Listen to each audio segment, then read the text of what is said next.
Општина Ѓорче Петров повторно ги вклучува граѓаните во креирање на буџетот за 2025 година.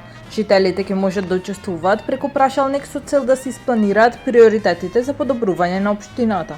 Оваа пракса е воспоставена од почетокот на мандатот на градоначалникот Александар Стојковски.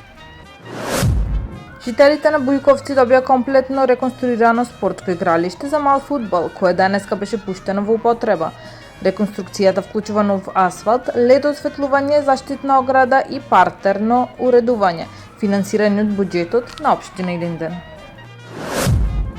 По основните училишта на општина Центар се поставени зелени контейнери за електронски отпад и батерии, а од 1 до 14 октомври беа организирани едукативни работилници за учениците.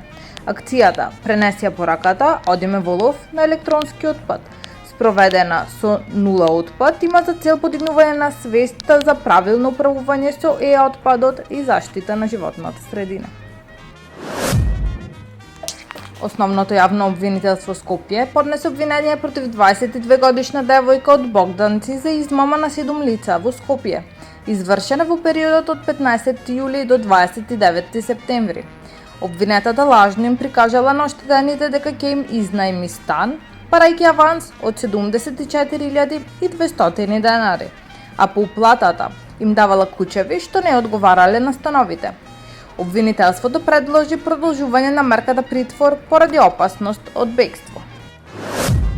Јавното предпријатие Паркинзи на општина Центар во соработка со сообраќајната полиција отстранија 105 непрописно паркирани возила од 7.10 до 13.10.2024 година со цел да се обезбеди нормално одвивање на сообраќајот.